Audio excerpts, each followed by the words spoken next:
Super Bowl Sunday is a great day for parties. Everyone thinks of chips and dip, hot chili and burgers, but what about the sweet tooth? I'm Lynn, your gourmet candy maker, ready to make some candy treats for your chocolate end zone that everyone will run for. Our chocolate end zone has crunchy nut caramel popcorn, double dipped Oreo cookies, cookies and cream chocolate footballs, and double dipped strawberries laced up like footballs. The utensils you'll need are a super large bowl for mixing your popcorn and caramel mixture, a heavy bottom saucepan for making your caramel, a wooden mixing spoon, a candy thermometer, and a large flat tray or counter surface for cooling your caramel corn.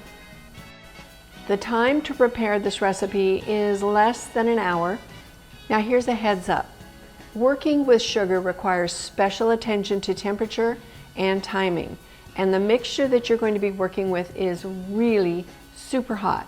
This isn't a recipe that you want to do with little tots. Our first step is to add all the sugars in our heavy saucepan.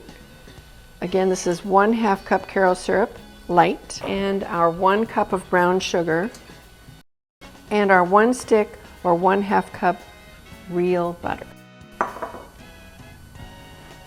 We're going to take this over to the stove, and over medium heat we'll start stirring this and mix it all together as it starts to heat.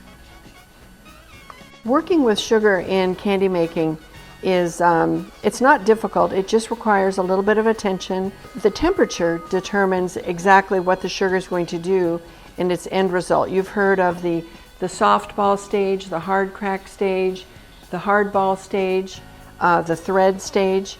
This sugar combination that we're going to be making, we're going to take it all the way up to 300 degrees, which is the hard crack stage because we want our caramel corn to be crunchy.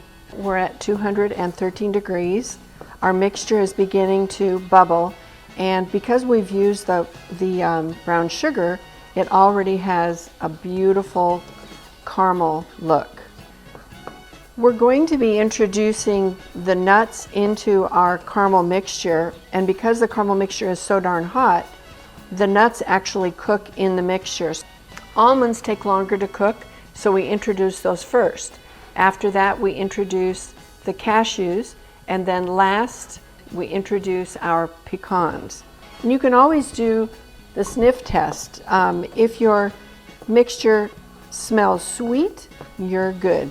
If it starts smelling like it's burned or burning, then turn your temperature down. So we are at 242. I'm going to introduce our 1 cup of raw almonds. The temperature of my mixture drops again, which is fine. It's going to continue to cook, but we just shocked it with some cooler almond nut meats. We're using corn syrup, which helps inhibit the formation of sugar crystals. Often when you're making a caramel mixture or a toffee mixture, you have to be very careful that sugar crystals don't form on the edge of your saucepan. This entire process will take about 15 minutes, give or take, depending on your stove temperature, the size of your pan, etc. We were talking earlier about what kind of popcorn we use. We really like the Orville Redenbacher white popcorn because it pops up really, really white. It's very fluffy and has an incredibly light flavor and texture. I recommend not using a microwave popcorn because those recipes are full of salt already. You want a fresh pop with no salt and no butter added. At 270, we're going to introduce the cashews. Our almonds are beautifully roasted. They'll continue to cook. When we introduce the cashews, they will cook right alongside. They don't need as long to cook, so we put them in second to last. And the pecans take the least amount of time of all 3 nuts. We're at 270 now, so we'll introduce our 1/2 cup cashews, and again you'll see the temperature dip. Each time you put a new nut in, it's going to firm up a little bit, and you may think you've made a mistake. Number one, you haven't. It's doing exactly what it's supposed to do, and it will loosen up again as the entire batch increases in temperature. And number two, don't think you're finished. You may think, okay, this is thick, It's nice and golden. I'm finished. But if you take it off the stove before it reaches its hard crack stage, which is 300 degrees, you'll end up with a more sticky, chewy caramel, which is not bad, but it's a little harder to chew and sticks to people's teeth and not exactly what people are expecting when they bite into traditional caramel corn. I'm taking extra care to stir the entire bottom because I don't want the caramel to scorch. Here we've already added our pecans at 285 degrees.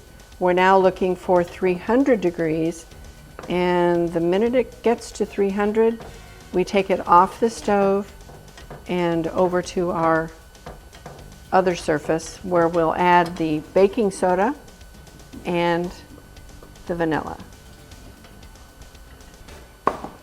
And to this we add our baking soda, which will make it real fluffy, foamy, and our vanilla.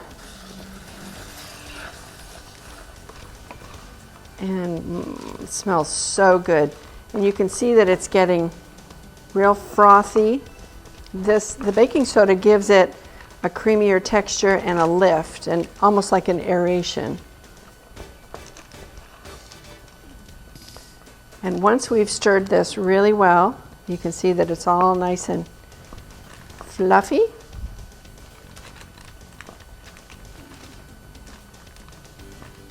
We'll take this mixture, and here's the big bowl that we put our popcorn in.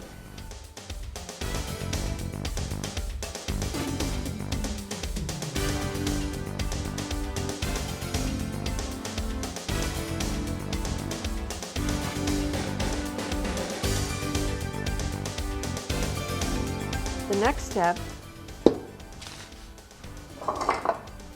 is putting this out on our counter. Just slides right out. Oh, look at all those nuts right there.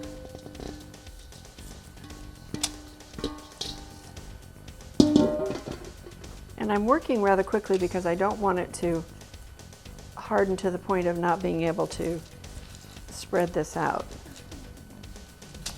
And the reason for spreading it is, number one, so that it will cool, and number two, so you can sort of inspect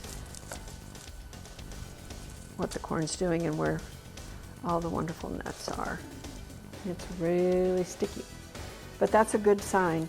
If it weren't creating these little threads, you would know that the caramel mixture hadn't cooked long enough. You want it to be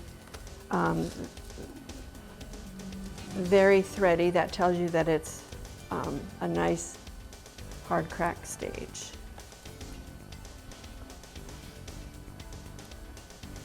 So our caramel corn has been resting for about 20 minutes. It's completely cool, it's nice and crisp, and I just wanted to show you the fruits of our labors. Our caramel corn is loaded with the nuts of our choice, each one perfectly roasted. Here's a cashew. There's a clump of almonds and a pecan, surrounded by the most delicious, light, perfectly fresh popcorn. I just can't resist. I'm going to have to take a taste. So until next time, I'm Lynn, your gourmet candy maker. Bye for now. Incredible.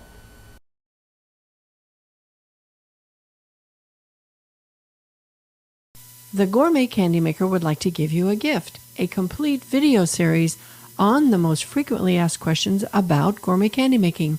Go to www.gourmetcandymaker.com and download your series absolutely free.